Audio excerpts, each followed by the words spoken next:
What is going on, you beautiful bastards? I'm Brandon Sylvia. Welcome to the channel. If you're new, consider subscribing. Alright guys, so we have a ton of news to get into today. Everything will be listed down below in the timestamps.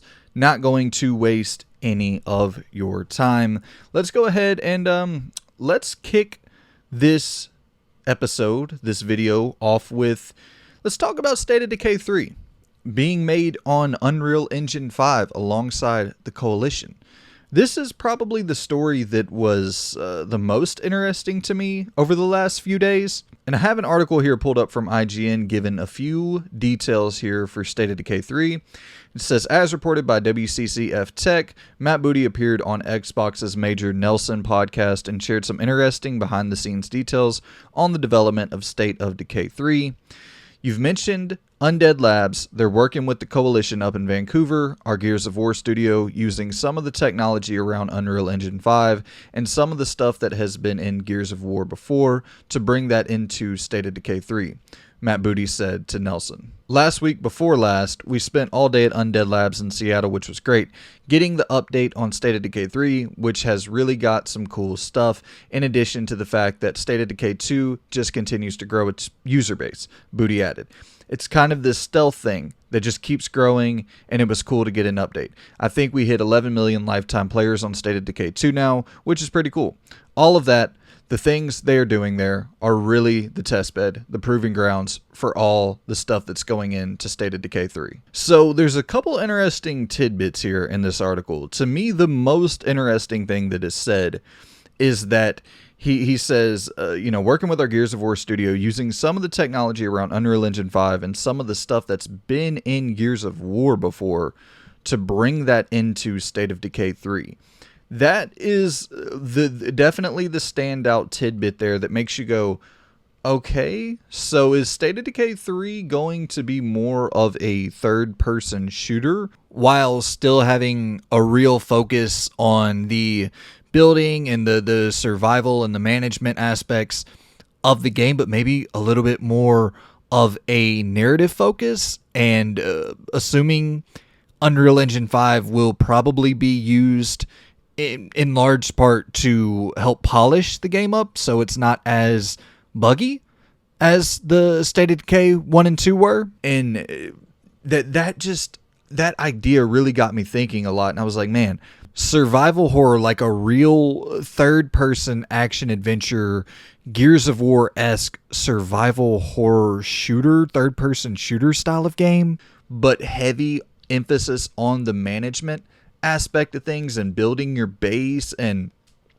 keeping your, companions alive and, hunting for resources and gathering ammo and gathering food. And like, that could be a very, very sick ass, just kind of new, innovative twist for the survival horror genre. And I think it's something that is kind of needed. You saw with like Days Gone, and I bring up Days Gone in almost every damn video, I apologize, but Days Gone was inching somewhat closer to that, with the emphasis on, gasoline and having to keep your motorcycle filled up with gas and little things like that.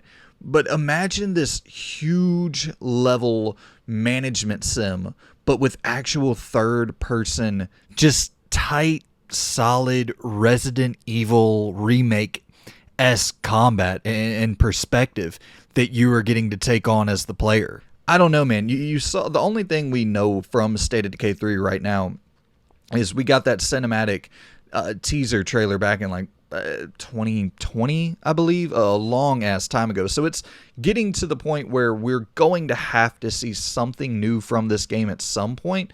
But even when you look at that cinematic trailer, and cinematic trailers are often not reflective at all of the final product, but it was very character focused, very like, it looked a lot more leaning into the narrative bits. Like I said, that could just totally be concept trailer work that has really no reflection whenever we actually get the game in our hands. It might have nothing to do or look nothing like that trailer. But just the idea of that really made me kind of stand up and pay attention to State of Decay 3, because I man, I would absolutely love that. And as a huge fan of survival horror, I do think that next step, if that's the direction they're going, I think would be so great for the genre. And, you know, they're talking about State of Decay 2 hitting 11 million lifetime players. And with it being on Game Pass, I think that number makes sense. Like, that's good, but man, imagine the player base that they could attract if this thing looked like somewhat like Resident Evil, somewhat like Gears of War, but was a real hardcore, and not hardcore to the point of you know, not being able to attract a larger audience, but had some real hardcore management stuff in there. I think survival horror fans, just fans of Resident Evil, fans of, you know, just fans of the genre in general, would flock to that.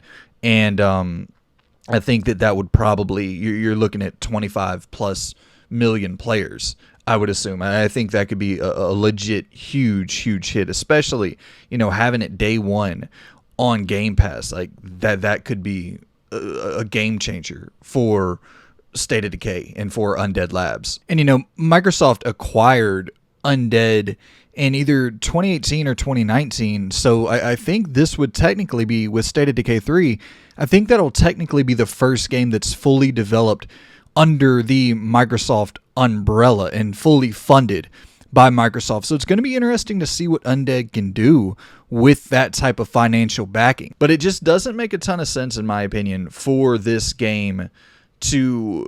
I just couldn't see it looking the same as it did with State of Decay 1 and 2 if they're switching to Unreal Engine 5. Like, it doesn't make a ton of sense to me to switch to Unreal Engine 5 and keep that same perspective and that same look with, you know, State of Decay 3. And I know Unreal Engine 5 is going to become ubiquitous, and it's going to become something that tons of developers use, but we're still fairly early on there. So to make that switch, it's like, I don't know. I just don't see them switching to that engine to have a very similar looking game. So I don't know, but I can't wait to see more of it. And you would have to suspect that maybe Game Awards season we'll see more of it. It's been 2 years, like I said, so we got to see this thing, see some gameplay. I want to see some real gameplay of what the moment to moment is going to look like. So I would love to see this pop up at the Game Awards. This whole idea of working alongside the Coalition and maybe learning from the Coalition with that third person perspective, with that third person shooter sort of vibe, all this really just made my ears perk up, and State of Decay 3 instantly has become a game that I'm going to be keeping a very close eye on in the future. Alright, in the next bit of Alright, and now time to dive into some Silent Hill information, some updates on Silent Hill. The first one's coming to us from VideoGamesChronicle.com, and it says images claiming to show Konami's Silent Hill 2 remake have appeared online. The images, which have been widely circulated across social media, mirrored by the Marmalade, are reportedly from an internal pitch demo for the game, according to noted insider Dusk Gollum, which VGC's own sources have corroborated. These are from an internal pitch demo for Bloober before they got greenlit, so it's literally a no-budget proof of concept thing, he said, referring to the low-quality images. This isn't actually what the final game looks like, he continued. VGC reported last February that Konami was planning to revive the long-dormant horror game series, and this remake is said to be a part of those plans. As VGC reported earlier this year, a Silent Hill 2 remake is understood to be in active development. Sources suggest the game will be a timed exclusive for PlayStation consoles alongside PC. Another episodic series of Silent Hill short stories are understood to be in development at a studio under Annapurna Interactive, the acclaimed publisher behind games such as Sayonara Wild Hearts, Outer Wilds, and Telling Lies. And then here are a look at those images that were being referred to in the article, and it's definitely Silent Hill 2 through and through. You know, this is... We know that something is cooking with Silent Hill. We know that we're going to get Silent Hill at some point, but this is just one of those things where it's like, it's so hard to buy into because I've been following these rumors for, it seems like, at least 4 years. Like, this has been going on for at least 4 years, I feel like.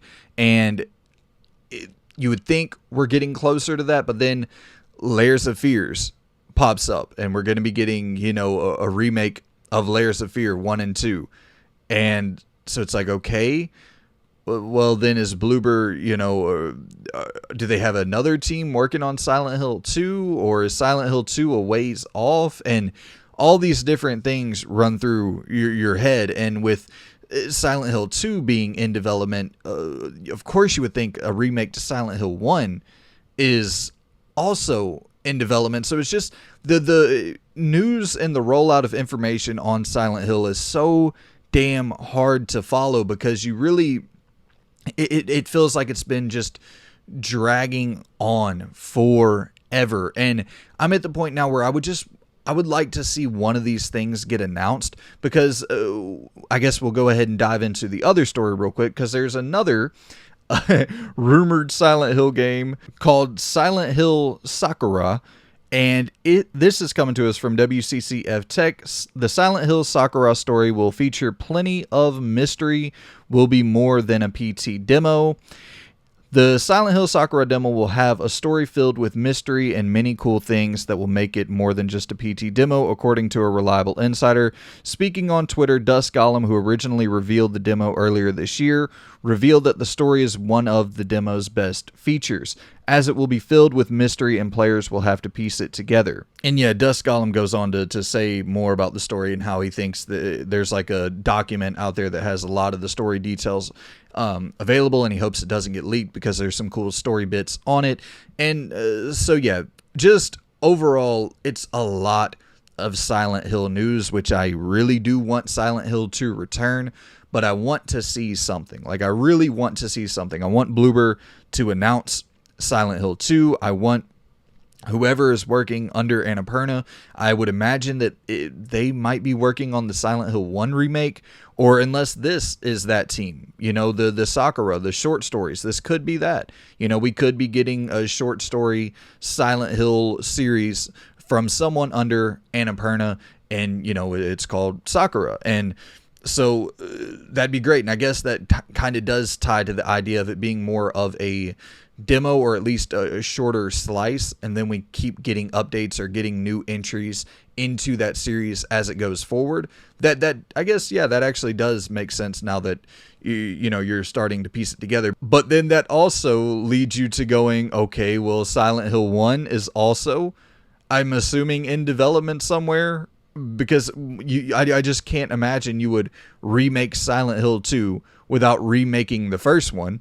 So it's just, whenever we do end up getting something, whatever breaks the seal and pops up, it's going to be an onslaught of Silent Hill content. I feel like 2024 we get Silent Hill 1 remake, 2025 we get Silent Hill 2 remake, 2026 we get Sakura. Like, however it ends up getting rolled out, it feels like it's just going to be a lot of Silent Hill content. Or we could just end up getting drug on forever and never end up getting anything, which would definitely fit Konami's past 10 years of just leaving us totally high and dry with Metal Gear and Silent Hill and all the great franchises that we love from Konami. But interesting tidbit there on Silent Hill 2 remake being PS5 and PC exclusive. And I guess that would be in line with Silent Hill 2, the original, first coming to PlayStation 2 and then later, I believe in the same year, going to Xbox. But yeah, just PlayStation out there, man, they are hunting for those exclusive, for those third-party exclusive deals. And I think that the Bloober game is the one that I'm probably the most curious about, just because we know what Bloober is capable of. And I'll admit fully that I'm not the biggest fan of their games, really. I think that in terms of atmosphere, they really nail it, but they just lack a lot on the gameplay front. Most of their games don't really feature any sort of combat. It's a lot more walking sim focused, narrative focused. And the great thing about Silent Hill is 99% atmosphere, 99% tension and horror and story, and the combat definitely takes a back seat. But I do think when you're remaking a game that you need to overhaul the combat, have the combat feeling solid, because there is, there is definitely combat in Silent Hill, and there are a variety of weapons and like all these things. Just kind of, Bloober hasn't really done that yet, so it's going to be interesting to see if they're able to pull off combat in a Silent Hill game. I would hope that this is going to be like their big breakout hit, because with the Medium, funnily enough, was an Xbox exclusive, and it definitely felt very, very Silent Hill-ish. It looked and had just all the makings of a Silent Hill game, but without the combat, and I wonder if like that prototype, or if that just once Konami saw what they were capable of with the Medium, if they were like, okay, yeah, I think they could handle a Silent Hill game. I could definitely see that being used as like the pitch of saying, hey, we can definitely pull this off. But once again, it comes down to, are they going to be able to competently create combat in a way that's satisfying for players to engage with? And supposedly the Silent Hill 2 from Bloober features 2 new endings, and that's cool. I like that they're being allowed to take liberty, or slight liberties with the story, and create new story bits, new story details. I always like that in remakes, where you're not just getting a direct copy of the original game, that there's new details, new story bits, new something added in there to kind of dissect and to chew on as far as story content. But yeah, man, like I said, it's annoying to just keep on getting drip fed little itty bitty bits of details on these games, but it's a lock. I think it's definitely a lock. We will get, I think at the very least, we will get this Bloober Silent Hill 2 game. Everything else I have no clue about. But I mean, there's too much smoke, and where there's smoke, there's fire. Like last year, the Bloober CEOs said they're working on an existing horror IP from a very famous publisher, and then a few months later, Bloober announced a strategic partnership with Konami. So this is absolutely coming. It's just a matter of when we see it. Once again, with Layers of Fears dropping in 2023, it makes me think Silent Hill 2, maybe 2024. And you would, like I said, you would have to imagine Silent Hill 1 sometime before that. So who knows? I'm very much just wanting to get this out there, wanting to see the official trailer from Bloober or from whoever to just break the seal, and let's get this Silent Hill train a rolling. Fans have been just getting strung along for far too long. I just want an official announcement to let people know, okay, hey, Konami is actually licensing this game out there, allowing developers to work on remakes of this game, and so fans can at least get excited about something official being announced. That's all I'm hoping for. So maybe an announcement once again at the Game Awards would be great. All right, and let's dive into this next story. This is absolutely ridiculous. The Last of Us Part 1 damaged Firefly editions will not be replaced or refunded by Sony. This is coming to us from GamesRadar.com. Sony is reportedly refusing to replace The Last of Us Part 1 Firefly editions that have been damaged during shipping, even though the pricey collector's edition was only available from the company's own PlayStation Direct store. The Last of Us Part 1 Special Edition features a steel case, the first 4 comics in the American Dream series, as well as a bunch of in-game skins and boosts. Given that the Firefly edition costs $99 while the standard version of the game costs $69.99, you'd expect that the limited collector's edition would have been securely shipped, especially as it's all sent out in a cardboard presentation pack, but dozens of players have taken to social media to complain about the quality of the packaging.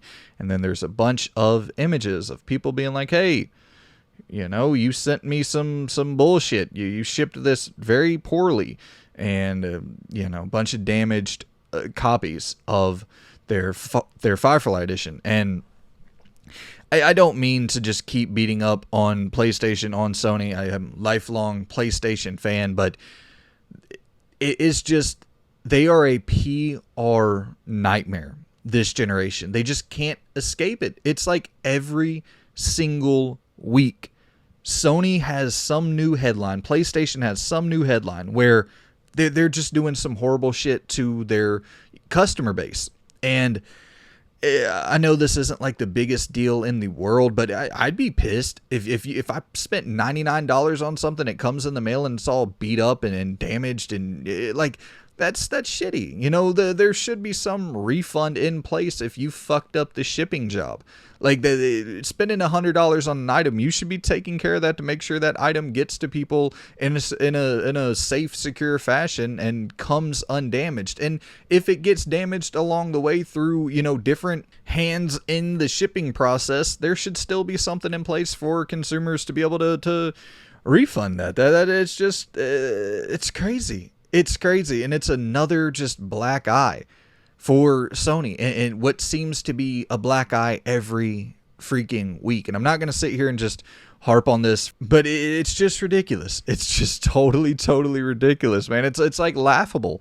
PlayStation, PS4 generation, that entire generation, it seemed like nothing but positive PR from the moment they, you know, did the damn used games thing, you know, borrowing games at E3, and it just seemed like from that moment forward it was nothing but positive PR, and it's like a total switch this generation. And of course there was, you know, some negative shit in the PS4 generation as well, but it's just like, damn, man, how has the ball been dropped so severely with just in 2 years?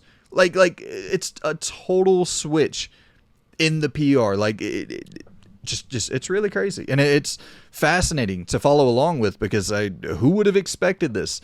And I guess you kind of can expect it if you look just through the history of PlayStation and arrogance, and you know, it does seem like we're entering into that PlayStation 3 era of Sony again. But yeah, so to all of you out there who got some damaged Firefly editions, I friggin' feel for you, man. That's a crazy story. All right, now let's dive into this Cyberpunk 2077 DLC. They announced their Phantom Liberty DLC today, and not a ton of information here. I'm watching the trailer as I am, I've already seen it, but I'm rewatching it to see if there's any extra information in here that I missed out on, any little gameplay bits or anything. But yeah, they have their Phantom Liberty DLC that is going to launch in 2023.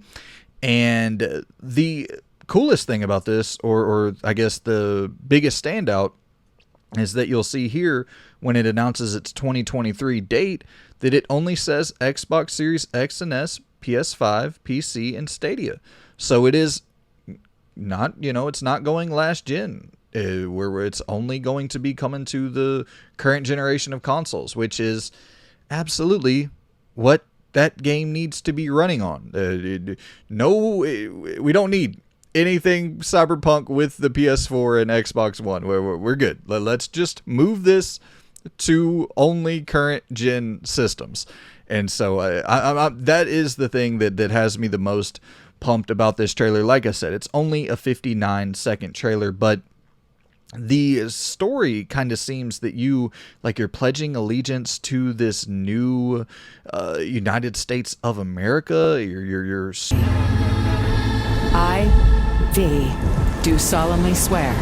I, V, do solemnly swear that I shall faithfully serve the new United States of America. Taking an oath to serve the new United States here. And yeah, Johnny Silverhand for Keanu Reeves is going to be returning, so you're getting more from Keanu Reeves, which is once again kind of freaking crazy that he's staying attached to this game and you know, going forward with the DLC. So you'd have to assume that he enjoyed working with CD Projekt Red, or they're paying him pretty damn well. And yeah, there's like this new little whip thing here that is, as far as I remember, not in Cyberpunk 2077, unless it's like a side weapon that I missed out on. But yeah, you got a whip that you're using, and this looks very a lot more dystopic and bleak, and like you're seeing shit burning all around you, and you got some new characters here, and yeah, man, I've been looking for a reason to dive back into Cyberpunk 2077. So Phantom Liberty 2023 will be my reason. Will it hit its 2023 date? Who knows? But I'll be diving back into Phantom Liberty. This shit looks cool, and I love that it's not coming to last gen. No reason to force yourself to get that thing running on last gen. It never should have been on last gen systems at all, and that was just a huge blunder, a huge miss for CD Projekt Red. So I'm glad they're rectifying that, and they're acknowledging it from the moment go that, hey, this thing can't run on those systems. Let's just move everything forward and work on the current gen systems from this point on. So that leaves me excited, and yeah, I'm very much looking forward to checking this out. All right, and this next story that we're going to talk about here is coming from a tweet, and I won't even bring up the person who tweeted it out because he has since deleted the tweet. I think he regretted tweeting it, and it was just a heat of the moment, deep in development, and I'm a big believer in you shouldn't throw stones if you live in a glass house, and as 50 Cent says, if you got a glass jaw, you should watch your mouth. Like, I totally believe that everybody who has ever been on social media has tweeted out something that they regret, something fucking stupid. And I'm just never going to be I'm pointing my finger at some guy or some girl for tweeting something stupid. You know what I mean? Like, I don't think your Twitter is a great indicator to your overall character as a human being, and I don't think a stupid tweet means that you're a bad person. And like this tweet in particular, I'll just say that it's, the tweet, I'll read what the tweet says, but we won't talk about who tweeted it out. I think that's fair enough. It says, I only talk about the game during an event. We are working 6 to 7 days a week. Nobody's forcing us. Exhaustion, tired, COVID, but we're working. Bugs, glitches, performance fixes. One last pass through audio, 12 to 15 hour days. This is gaming. Hard work, lunch, dinner, working. You do it because you love it. And so, of course, there's some things in this tweet that just in terms of the wording of the tweet, it's like terrible wording. COVID, but we're working. Like, don't even throw that in there. Here's advice to anyone and everyone out there. Don't even tweet the word COVID when you're working on a new project, and in this particular case, a new IP from a new studio. Like, do not tweet the word COVID until you have your game out there. Like, don't have your hot take on anything. And this isn't his hot take on COVID. This isn't his hot take politically or anything. But just don't even use that word if you are trying to get your game out there and it's launching in a few months. Like leave that alone. It just seems that nothing good is really coming from that. And my personal belief, like, I use Twitter, but I'm an observer of Twitter at this point. Like, when I was 16, 17, I was tweeting up a fucking storm, all sorts of dumb, stupid shit. But as an adult, I started realizing that there's not really much of a point to my voice being heard on Twitter. Like, I like kind of staying in the background, observing, and I get a ton of my news from Twitter. A ton of the shit that we talk about on here comes from Twitter. I see pop up on Twitter. I'm like, oh, that's really interesting. I dive into it, pull some articles, we talk about it. But it's just, if you're about to launch a game or a product, I think Twitter's probably the last place you really need to be, unless you're promoting that thing or, doing some sort of insight into the development of the product. But just not a good idea to tweet this. And I'm not even saying I totally disagree with the guy. The hard work, lunch, dinner work, and you do it because you love it. Those things I absolutely do. I agree that to a certain extent, you have to crunch at certain points, and anybody who has done anything, 99% of you watching this have crunched at your job. You know, it's just there's a certain season. If you're in retail, you have holiday season. Like, there's certain times where you have to crunch, and it's just the way it is. And when you're talking about in the game development business, and all these people, they know if they get this game launched, first game from this new studio, if they get it launched and it's a huge hit, their employment opportunity, it's going to skyrocket. The wages that they can demand going forward, the salary that they can demand going forward, they can get new positions, new leadership positions. All these different things can change if you make a hit game. So I do think that there's a big difference in these people at this studio being very passionate about going into work and working those 12 to 15 hour days, because they know the other side of it could be very fruitful. And it's a lot different than going into Walmart or going into McDonald's, and, the average person working at a Walmart, at a McDonald's, and they know that they're going to work their asses off and probably never get treated well, rarely get any sort of significant compensation for their hard work. And these corporations treat you like dog shit.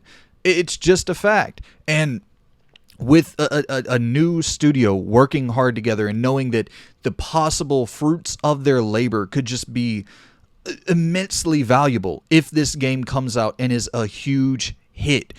Like, I do think there's a difference there, and I would be willing to bet that a lot of these people who are over at that studio crunching and working their asses off are doing it because of that reason, because they know the potential.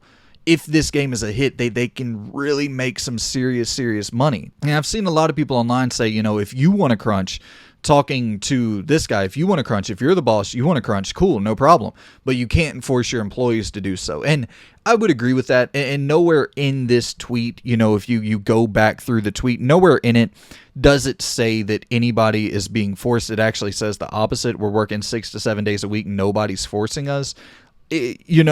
So I don't think anyone is being forced to do this, obviously. It's just, it seems that they're very passionate about it, and it's really hard work, and nothing is really promised, right? Like, the game could flop, something horrible could happen. I doubt it. People do seem very excited about it, but that's always a possibility. And even, like, I'm not trying to compare what I do to what they're doing. I know they're working their asses off to make something really special, but like, I work a full-time job, and then I do this YouTube thing 20-25 hours a week. There's absolutely no guarantee that at the end of this rainbow there's a pot of gold. Like, there's no guarantee that I'm going to make any money off of this thing ever. But I'm damn sure going to put in the time and the work to try to make that happen, and to try to be the best I can be, and to learn more, to research more, to get better at doing this, because I want to I would like to see how far I could take it. I would like to make some sort of profit off of this endeavor. But thankfully for me, I'm not like I'm not really a social butterfly. I don't really like going out to clubs or to bars, or like, that's not what I enjoy all that much. I like, going to work and coming back home and recording my show, getting it up to YouTube and doing the editing. Like, I enjoy that process. And so for me, this is fun. I enjoy doing this, but you have to get shit done. You have to get shit done, and I'll never have any idea if this thing can grow and become successful unless I work really damn hard at trying to get it there. It's the only way I'll ever know. So I'm going to try my damnedest to make it happen. And I feel that there's probably a lot of similar energy with a lot of different game developers, where the only difference here is that I'm a single individual doing this by myself, doing all the editing, researching, recording, everything, doing that by myself. And I don't have to force employees to work, 60, 70 hours under me. You know what I mean? So there is, I guess, a difference where I'm not mandating anybody to come to work. So like, that's the thing I do agree with. If you want to crunch, go ahead, crunch your ass off. But the second you begin mandating people work 70, 80 hours, without there, I guess, without there being some incentive or some, something on the back end for them, like, that is definitely fucked up in my opinion, because as a boss, or as just a human, all you really have is your word. And if you say, hey, you're working 40 hours a week and there's nothing contractually binding to say at a certain period you have to work 60, 70 hours if we get into this crunch cycle, but you'll be compensated for, X amount of dollars for X amount of time, however they end up working it out in the contract. If there's nothing there and you're just, struggling to get your game launched and you're forcing people and you're doing the whole tyrannical friggin' boss thing, and that's where the issues really start to mount, and employees start to build resentment towards their bosses. But in a situation like this, first game from a new studio, you're thinking that a lot of these people in there are probably really passionate about what they're working on, because the potential for profit and the potential for their career could really skyrocket if this thing is a huge hit. So yeah, man, I think that crunch it's a difficult thing to have a black and white answer on. I do think that a lot of the truth is somewhere in the middle. Like, people shouldn't be losing their entire lives to their work, but a lot of people, I think, would choose to lose a lot of their life to their work if they could potentially, have success doing what they love and make that a career and make the type of money that they want to make doing something that they love. I do think a lot of people sacrifice their life to get to that state. Now, if you want to get into it, societally, should that change? Should our view on that change? That's a whole different topic for a different day. I would love to live in a world where people have their basic needs met and can do the things they're passionate about, the things they love, without worrying about losing their damn house and having their lights cut off. But unfortunately, that is not the utopia that we live in. So yeah, I don't know. It sucks that people have to crunch, but I think 99% of you watching this and 99% of people in the world are crunching at their jobs. So yeah, it's just that part is unfortunate. I definitely would agree with that. But yeah, regardless, best wishes to all the developers out there, sacrificing a lot of their life to get us out incredible ass games. Definitely grateful for, them working their asses off so we can have cool ass shit to play. And yeah, that's pretty much it for me and for this video today. If you enjoyed it, leave the video a like, and if you have any thoughts on any of these topics, comment down below, shoot the shit with me. I would love to hear your thoughts on any of the stuff we discussed today. And yeah, man, that's going to be it for me. Stay tuned, stay subscribed, and I'll see you guys next time. Goodbye.